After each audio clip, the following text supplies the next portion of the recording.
So along with changing all the seals in the brakes, we're also going to change all the brake fluid. So there's no point putting the same fluid back into the system, so we're going to totally drain the system, but not let any air in.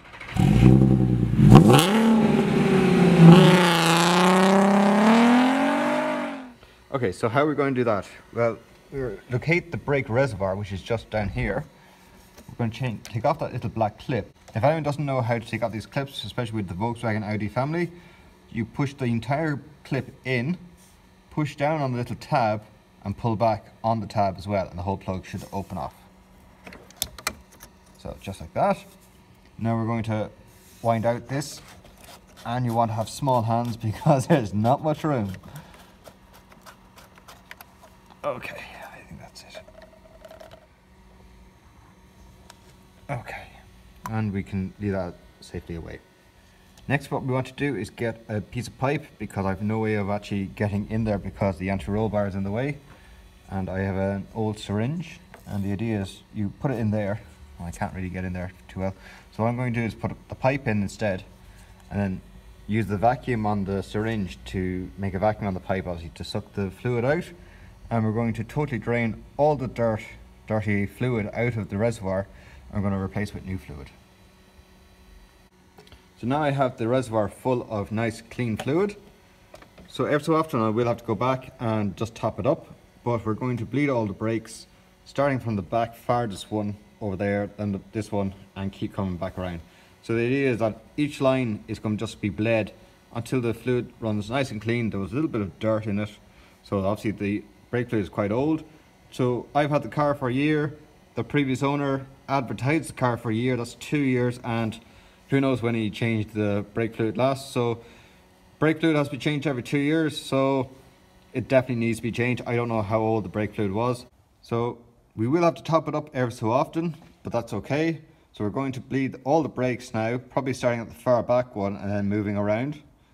And when I've it all done, the idea of this is, so there's all the reservoir is perfectly clean, and every time I bleed the brakes, it's just going to push whatever little bit of dirt is in the line.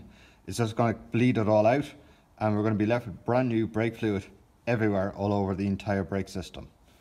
So that's the next job to do. So I just have an old caliper here. I'm just going to show this a demonstration of how to bleed brakes for anyone that doesn't know how to bleed them. So the first thing is find your brakes, find the nipple, take off the little dust cover. Now we're going to get a piece of pipe and shove it onto the nipple, a little bit of flexi pipe, which is good.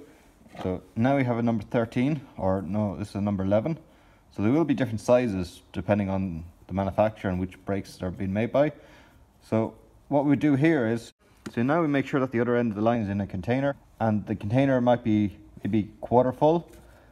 So the idea is that the pipe is shoved down into that, so no air can get in, but only fluid or excess air can be pushed down into it and bubble out of it, but it can't let air back in the system. So then the idea would be that you would just turn it here and loosen it. Whoever you have with you, maybe someone in the car, would just pump the brakes very gently. Never push your pedal all the way to the floor, like 100%, because the brake master cylinder only travels a small bit, never does a full travel. And you bleed all the air of that, you wait for all the bubbles to come out. And then when you're doing it with a car like this that has old brake fluid in it, you'd look at the color. That's why you use a see-through line. So you're watching for bubbles and you're watching the color. And as soon as the color goes from like maybe a dirty brown color to more of a cleaner golden yellow or more of a see-through color, then you know you've bled out all the old oil. And then you tighten it up, and then you can release this pipe. And that should stop any air getting into the system this way, but let all the air out of the system. And you do that for all 4 sides. If you still have soft brakes, you might have to do it again. So guys, that's now all the fluid changed, all the brakes rebuilt, and all the brakes bled. So thanks very much for watching. Don't forget to rate, comment, and subscribe. Hit the subscribe button over there, or over there, I can't remember which side it's on. Comment down below, give me a thumbs up, and as always, thanks for watching. See you later.